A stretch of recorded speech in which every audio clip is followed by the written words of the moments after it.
Assalamualaikum warahmatullahi wabarakatuh. A'udzubillahi minasyaitonirrajim. Bismillahirrahmanirrahim. Qala mu'allifu rahimallahu nafa bihi fi tawrini amin ya rabbal alamin. Rabbi shrah sadri wa yassir li amri wahlul 'uqdatam min lisani yafqahu qawli. Wa qul ja'al haqqu wa zahaqal batil innal batila kana zahuqa. Wa nunazzilu minal qur'ani ma huwa shifaa'un wa rahmatun lil mu'minin wa la yazidu zalimina illa khasara. Bismillahirrahmanirrahim. Walakin husnulillah Al-Fadhil Musnauri Qatasallu sinnahu wa nawarul hamdi jiradadihi syairil al-Fatihah. A'udzu billahi minasyaitonir rajim. Bismillahirrahmanirrahim. Alhamdulillahi rabbil alamin. Iyyaka na'budu wa iyyaka nasta'in ihdinas siratal mustaqim siratal ladzina an'amta 'alaihim ghairil maghdubi 'alaihim waladdallin. Bismillahirrahmanirrahim. Kita mulai lagi ngaji babat Tanah Jawa dengan menggunakan kitab yang dikarang oleh ulama Nusantara, yaitu Mbah Fadl yang berasal dari Senori, Tuban, Jawa Timur. Pada pertemuan kemarin diceritakan bahwa ketika Martoningrum berbincang-bincang dengan suaminya Prabu Brawijaya, bahwa dia bercerita mempunyai saudara perempuan yang bernama Condrowulan, begitu ya. Parasnya lebih cantik dari dirinya sehingga mengakibatkan Prabu Brawijaya kesengsem dan ingin menikahi Condrowulan. Kemudian Prabu Brawijaya mengirim patihnya yang bernama Arya Bungah untuk bermaksud melamar ke Cempa, begitu ya, ke kerajaan Cempa. Tetapi begitu sampai di Cempa, ternyata Prabu atau Ratu Cempa telah meninggal dan digantikan oleh putranya yang bernama dengan Raden Cengkoro, sehingga keinginan atau maksud untuk menikahi Dewi Condroningrum gagal. Di samping itu juga Dewi Condroningrum sudah memiliki suami ya, yang bernama Sayyid Ibrahim Asmorokondi, dan sudah memiliki 3 orang anak. Sehingga kehadiran Arya Bungah kemudian hanya sekedar menyampaikan bela sungkawa terhadap meninggalnya Ratu Cempa. Begitu akan pulang, ternyata Raden Cengkoro atau raja yang menggantikan Ratu Cempo ini mengirimkan kalung dan gelang kepada saudaranya Dewi Martoningrum atau istri dari Prabu Brawijaya. Nah, dengan melihat gelang dan kalung itu, meskipun tidak diberitahu tentang meninggalnya Prabu Brawijaya, ternyata Dewi Martoningrum tahu kalau orang tuanya atau ayahnya meninggal. Itu cerita kemarin yang terakhir. Baik, kita akan lanjutkan lagi cerita berikutnya. Halo, siapa namanya? Nala. Kelas berapa? Hah? Kok 2? TK? TK. Aduh.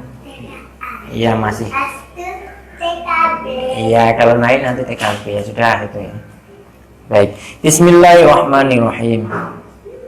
Wa amma ma kana min amri Sayyid Raja Pendito wa Sayyid Rahmat ibnai Sayyid Ibrahim alladzina huma fi baladi Cempo fa innahuma istazana abahuma fi ziyarati khalatahuma as-sayyidah Martoningrum Zaujatu Malik Brawijaya fi baladi Mojopahit.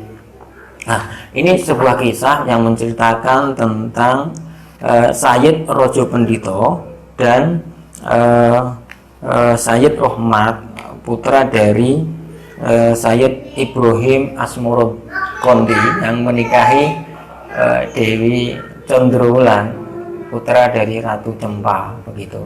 Nah, jadi Arya Bungah yang saya ceritakan tadi, yang ditugasi oleh Prabu Brawijaya untuk menyampaikan ingin menikahi Dewi Condrowulan, ternyata Dewi Condrowulan itu sudah menikah dengan Syekh Ibrahim Asmorokonti dan memiliki 3 orang anak. Di antaranya yang 2 itu Sayyid Rojo Pendito dan Sayyid Rohmat. Keduanya berada hidup di negara Cempa, kemudian meminta izin kepada orang tuanya Sayyid Ibrahim untuk menziarahi saudara putrinya yang bernama Dewi Martoningrum, istri Prabu Brawijaya di kerajaan Majapahit begitu. Fa'adzina lahuma wa amara abduhu Abu Hurairah bi an yusahibahuma fi safarihima aina makana wa wasahu bi khidmatihima wa ta'atihima wa wada'uhu wa kharaju min baladi Cempo talibina safinatan tusafiru fi ila jazirati Jawa. Nah, kemudian orang tuanya Syekh Ibrahim Asmorokonti mengizini atau memberikan izin kepada 2 orang putranya, yaitu Sayyid Rojo Pendito dan Sayyid Rahmat untuk berkunjung atau bersilaturahim ke saudaranya yaitu Dewi Martoningrum. Tetapi Sayyid Ibrahim Asmorokonti ini menyertakan seorang hamba ya, atau semacam juru laten ya, juru laten untuk menemani perjalanan mereka yang bernama Abu Hurairah. Nah, ini kalau kita ibaratkan dalam sebuah pewayangan, biasanya kalau ketika lakon dalam dalam split pergantian mulai dari pengenalan, kemudian ada munculnya Punokawan. Nah, ini kemudian timbul goro-goro. Nah, Punokawan inilah yang barangkali bisa diartikan sebagai Abu Hurairah yang akan mengabdi dan berkhidmah kepada Bendoro atau gustinya ini. Nah, ini yang model-model begini yang sering dikonsep dalam pewayangannya. Jadi barangkali kalau misalkan anak jenengan, putra putri bapak jenengan pengen berkhidmah, pengen belajar atau pengen misalkan riyadhah mengelilingi dunia itu, nah biar seperti kayak kalangan ningrat ya, kalangan bangsawan itu, maka disertakan dengan seorang juru latin atau khoddam yang untuk melatini segala keperluannya, baik itu urusan duniawinya maupun urusan akhiratnya. Ini yang dilakukan oleh Sayyid Ibrahim Asmorokonti. Sama halnya ketika sebelum memasuki goro-goro, misalkan ada muncul Semar, Petruk, Bagong, dan Gareng, itu sebenarnya keempat orang itu merupakan penjelmaan dari sebuah karakter luhur yang bisa diartikan adalah dewanya segala dewa. Contoh misalkan Semar itu kan merupakan apa ya, kalau diistilahkan orang Jawa itu paku buminya, paku bumi ya, dewa ini para dewa. Jadi kalau dikorelasikan dengan konteks ibadah atau konteks diarabkan begitu, maka istilah Semar itu bermakna atau berasal dari bahasa Samir. Nah, Samir itu apa? Samir itu paku atau panutan begitu, artinya sebagai panutan lah. Di samping seorang khodam ini meluruskan ketika junjungan atau tuan yang diikutinya salah dalam melangkah, juga sebagai apa ya istilahnya, panutan dalam memberikan segala hal arahan gitu, atau minimal advice ya dalam membuat atau mengambil sebuah decision, keputusan.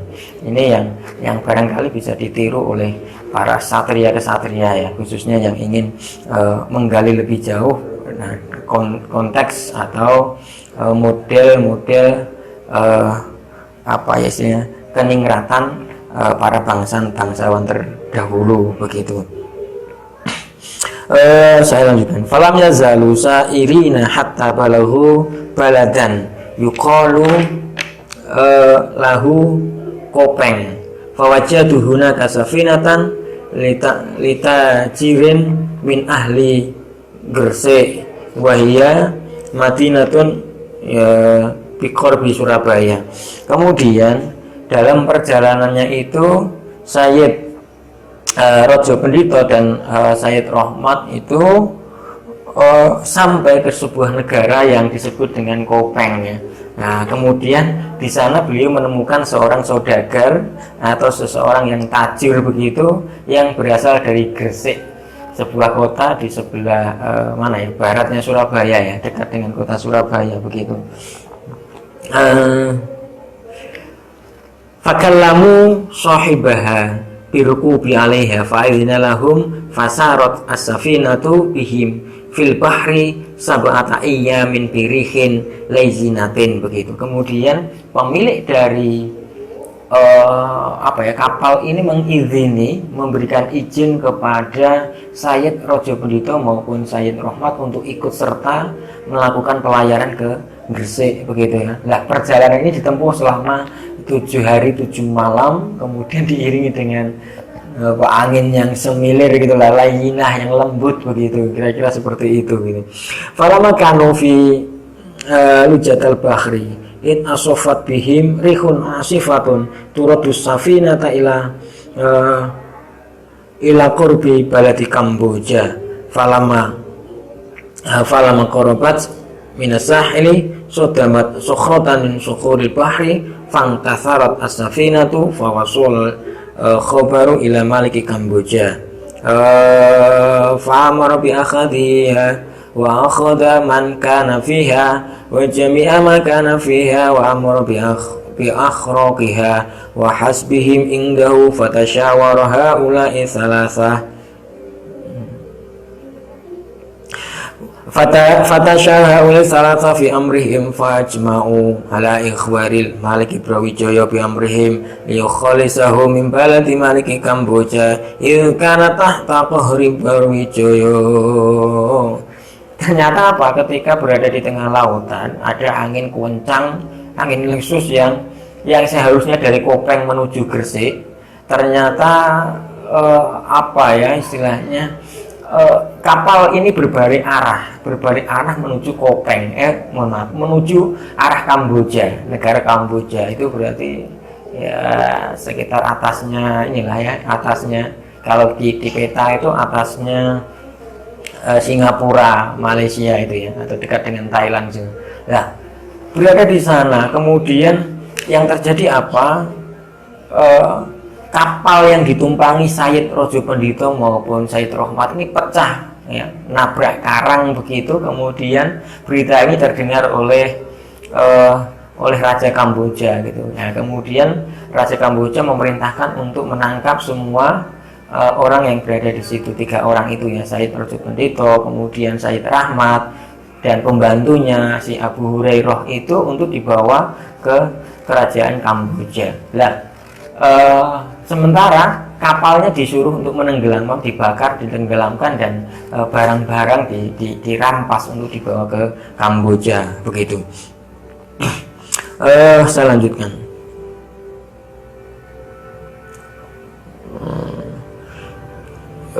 Farsalu rajulan min ahli Kamboja fasafara rajul hatta wasala Majapahit falamma dakhala ala Brawijaya salahu an ismihi wa an baladihi wa an hajatihi faqala lahu rajulu inni rajulun min ahli Kamboja jitu ka rasulan ilaika min abni kakarimaini wa huma ibna Sayyidah Condrowulan binti Maliki Cempo Sayyid Rojo Pendito wa Sayyid Rohmat wa ma'ahuma abduhuma ismuhu Abu Hurairah annahum aradul al-wafuda ilaika raqibina safinatan fil bahri falamma wasalat safinatu ila bahri Kamboja sokamat sukhratan fi bahri mangkasarat fakhodahum Malik Kamboja wa akhraqa safinatahum wa akhadha ma kana fiya minal amtiati wa hamama'an abidun limulki Kamboja muhaqina bi zulmatil humumi wal ihzani rajina minka al-ghutha litukhlisahum min niyati Maliki Kamboja. Jadi kemudian setelah ditangkap ketiga orang itu, Sayyid Raja Pendito dan kawan-kawannya gitu oleh Raja Kamboja. Kemudian Raja Kamboja menyampaikan mengirim utusan kemudian untuk menuju Mojopahit, menyampaikan kepada Prabu Brawijaya bahwa ada saudara dari istrinya begitu, Martoningrum saudaranya itu ditangkap oleh Raja Kamboja begitu ya, bahwa mereka dalam keadaan susah, kemudian dalam keadaan sedih begitu ya. Utusan itu berharap kepada Raja Mojopahit Brawijaya untuk melepaskan ketiganya dari Raja Kamboja. Jadi Kamboja di sini diceritakan masih dalam Tohri Majapahit, masih dalam kekuasaan dari kerajaan Majapahit, sehingga Mojopahit tinggal meminta saja sebenarnya sudah bisa dilakukan. Nah, ini yang kemudian apa yang dilakukan oleh Brawijaya?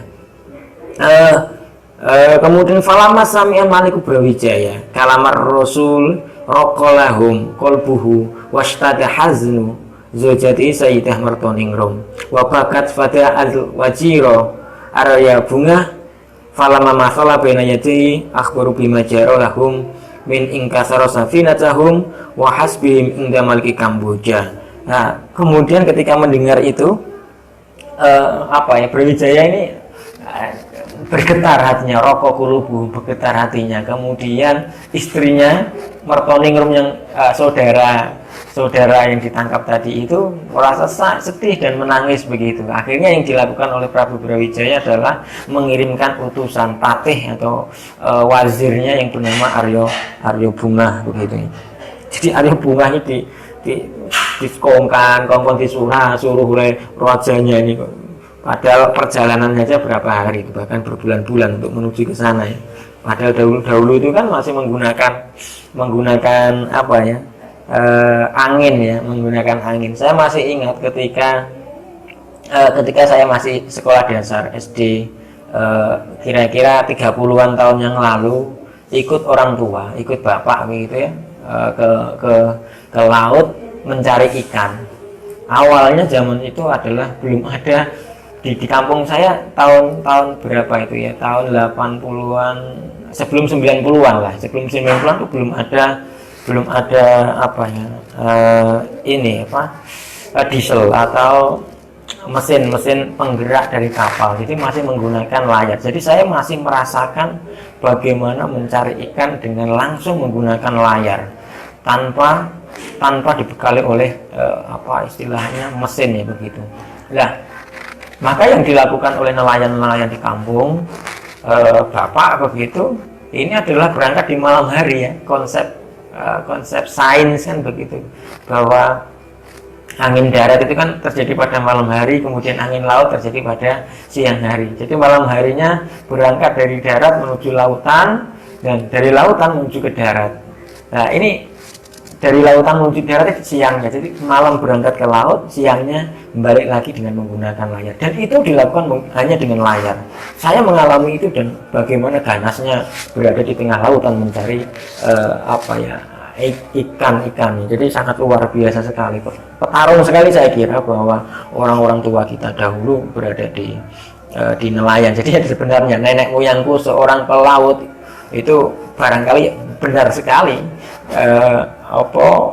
Lagu-lagu seperti itu memang benar sekali ya, memang sangat tangguh sekali saya kira. Bahkan sampai sekarang ini bapak masih memiliki sebuah perahu ya. Dahulu saya ingat masih zaman itu punya 5 perahu, 5 kapal dengan harapan nanti anaknya itu ketika besar gitu ya, sudah menikah, bisa mencari dalan pangan sendiri, itu akan dikasih satu. Ternyata anaknya semuanya tidak ada yang mau menjadi nelayan. Ini kira-kira gambaran anak muda sekarang, gambaran generasi sekarang itu ya, pengen barangkali keluar dari zona nyaman, keluar dari pekerjaan yang dilakukan oleh orang tuanya yang begitu berat begitu. Nah, sehingga mencari mencari sumber atau mencari pekerjaan lain yang lebih ringan. Nah, dahulu saya sempat bertanya kepada bapak, Pak, Apa tuh Pak? Aku ki cilik kok dijak ning laut. Pak, ini pertanyaan saya loh, masih kecil masih bertanya kayak gitu kepada Bapak. Loh, jawaban Bapak apa? Neng kene iki bapakmu golek iwak. Di sini nih bapakmu mencari ikan. Bapakmu mencari penghasilan sesuap nasi yang itu untuk membesarkan kalian semuanya.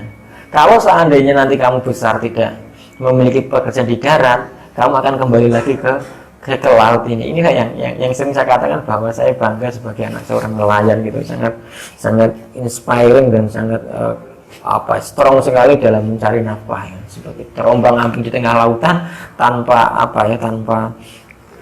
tanpa mesin bermotor ya, hanya mengandalkan angin untuk ke laut dan kembali lagi ke darat hanya mengandalkan angin. Saya merasakan itu 30 tahun yang lalu begitu, sangat berat. Makanya saya agar bisa keluar dari zona itu maka saya harus sekolah.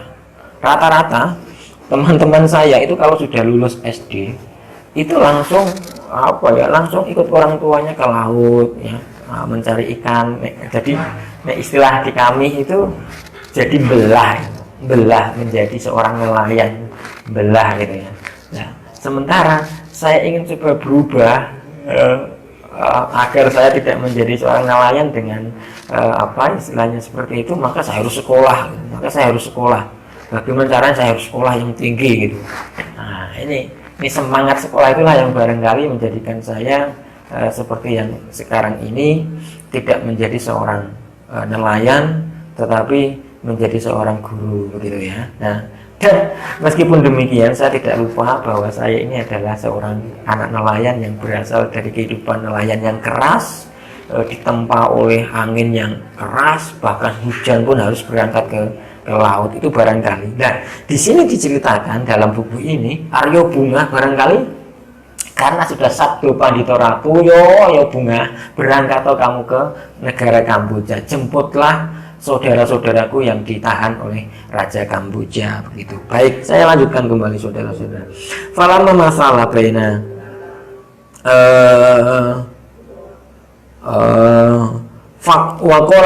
wakola yang dawuh sapa Malik Brawijaya lahu pada Aryo Bunga izhab ila Kamboja li akhdaha ulail auladis salasah min yati maliki Kamboja li yusahibuka asyratu rijalin min a'yani a'wanina wal yakun ma'akum as-salahu fawadda arba'ahu wa mama'ul Malik Brawijaya fakhruju wasaru hatta wasula Kamboja. Kemudian Prabu Brawijaya memerintahkan Aryo Bunga untuk berangkat ke Kamboja dengan disertai 10 pasukan terbaik, 10 orang pasukan terbaik dan dilengkapi dengan peralatan lengkap. Nah, ini ceritanya seperti itu. Kemudian dia minta izin kepada Prabu Brawijaya untuk segera berangkat. Nah, ketika sampai di negara Kamboja, ini ceritanya saya baca lagi. Falamma dakhalu ala malikihi wa masalu baina yatihi sa'alahum an asma'ihim an baladihim an hajatihim faqala lahu Aryo Bunga amma anna fa ismi Aryo Bunga arsalani wa man ma'ya ilaikal malikil a'dhami Brawijaya litahqiqi ma sami'ahu min annaka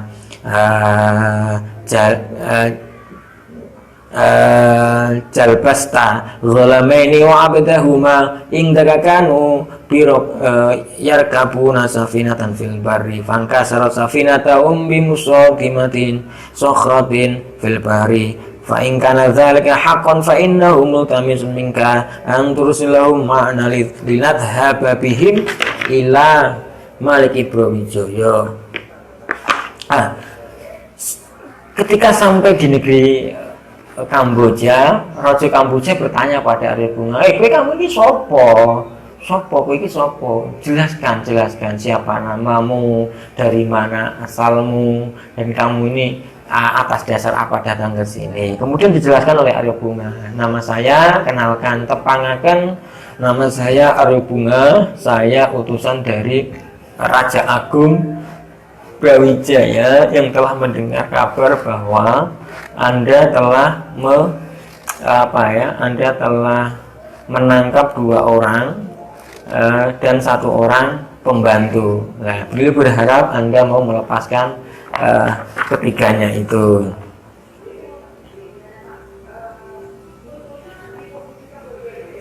Gitu. Li'anna tainaka gulamaini walata Sayyidah Chandra Wulan bintu Malik Cembo wa ya ukhtu Sayyidah Martoning Rumzautan Malik Prawijaya wa innahu liyafakhala dami gharqiha fil bahri wa yash'aruka ala sadika lahuma min tilkal awwalil azimati. Nah, ternyata dua orang itu adalah keponakan dari Martoningrum, istri dari Brawijaya. Maka dari itu mohon Paduka membebaskan ketiga orang itu, dua orang keponakan dan satu orang pembantunya itu. Nah, kemudian falamma sami'a Maliku Kamboja kalama Arya Bunga da'a haula'i salata falamma salu baina yadayhi qala lahum anna haula'i rasul Maliki Brawijaya ja'uni liyas'aluni an ursilakum ma'hum fadhhabu ma'hum ilaihi faqalu sam'an wa ta'atan. Kemudian Prabu Kamboja, Raja Kamboja memanggil ketiga orang itu atas dasar adanya Arya Bunga yang menjadi utusan Prabu Brawijaya.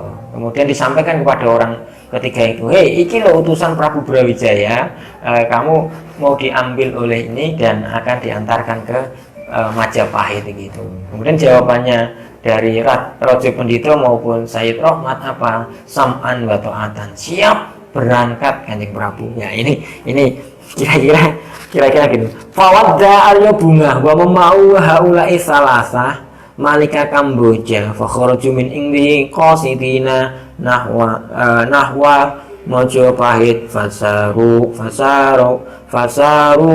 fil bahri wal barri ila an wusila ila Majapahit fadakhala Arya Bunga haulai salah Maliki Brawijaya falamma masalu baina yadayhi salahum amma jaralahum fa akhbaruhu bima jaralahum min awliya ila akhirih fa amrahum Brawijaya bil inqamati indahu wa asana ilaihim ghayatal ihsani wal ikram wa zalika fi awakhiril qarni sadisi minal hijratin nubuwati ala sahibi wa afdhul salati wa atsamus salam.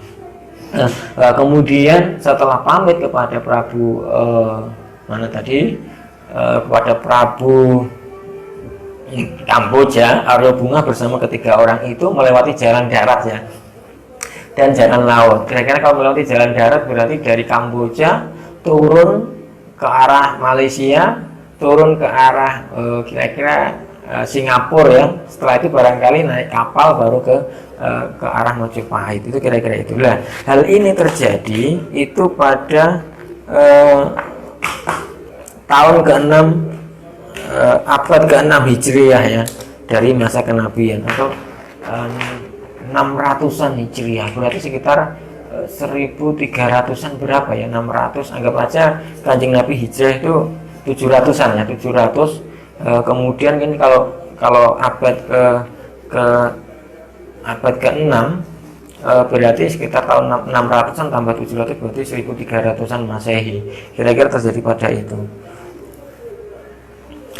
Wa kana Brawijaya habbu hadainil waladaini hubban syadidan hatta sara indahu ka'annahuma min ba'di awladi wa Allahumma kullama sa'alahu walakinnahuma lam yazalu fi dhaikil qalbi wa karbin nafsi li'annahuma lam yaroya ahadan min ahli Majapahit khususan wa min ahli Jawa umuman bitatayyana dinal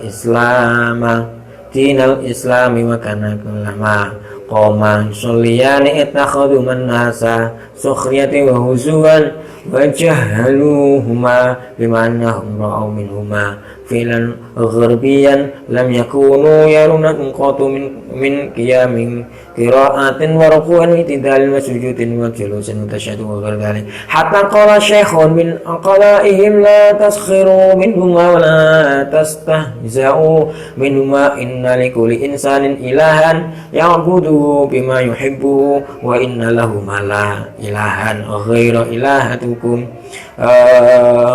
ya'budanahu bima yuhibbanahu minal kayfiyati fala ta'ibu wa la tulmisu insan ba'da alihatah. Diceritakan ketika berada di Majapahit begitu, Prabu Brawijaya sangat senang sekali dengan dua orang ini ya.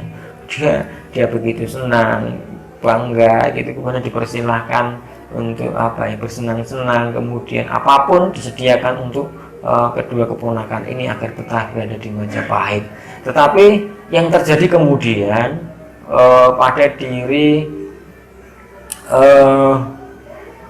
Rojo Pendito maupun Sayyid Rahmat tidak kerasan ya, rupuk, karena dia tidak melihat bahwa di Majapahit ini ada orang yang menegakkan sholat, tidak ada orang yang berislam, bahasanya seperti itu.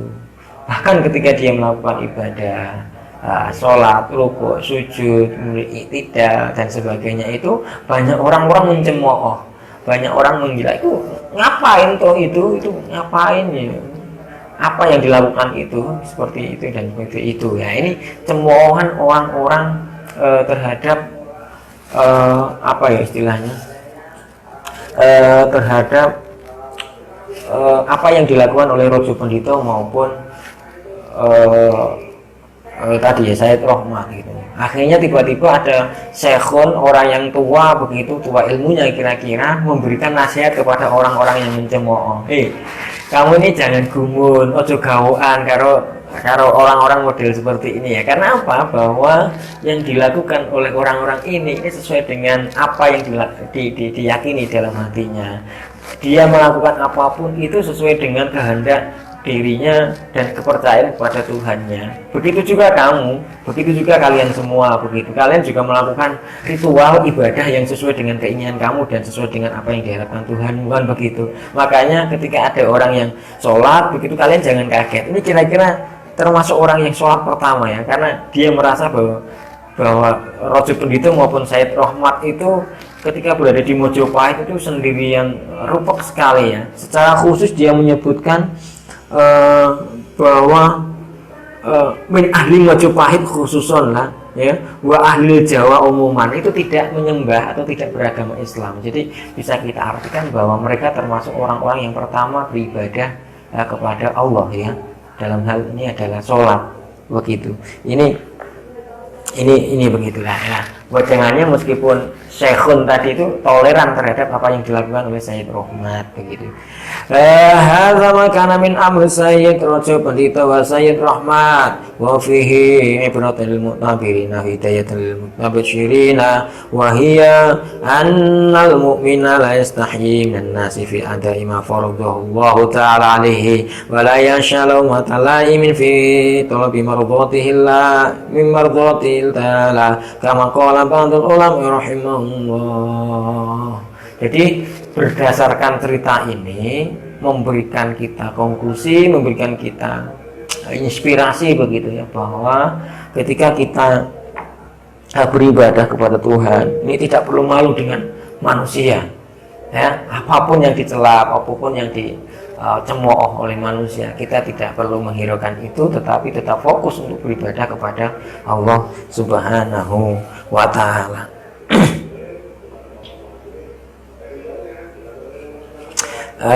Cukup untuk cerita tentang Rojo Pendito maupun Sayyid Rahmat. Kemudian kita akan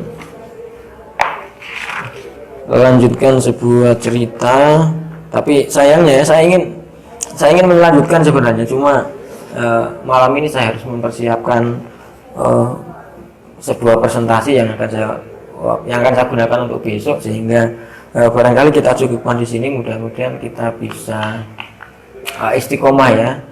Agak susah sekali ternyata, ngaji malam itu agak susah sekali ya. Ini sehari saya ingat ya, malam 17 hari ngaji, malam 18 nya enggak, berikutnya ngaji, terus tidak lagi. Ini kayaknya kok sering gonta-ganti, ngaji tidak begitu ya. Tapi minimal semangat kita untuk ngaji itu yang ada. Tadi malam bahas tentang masalah Ustaz LDNU. Mudah-mudahan sudah clear sehingga kita bisa ngaji.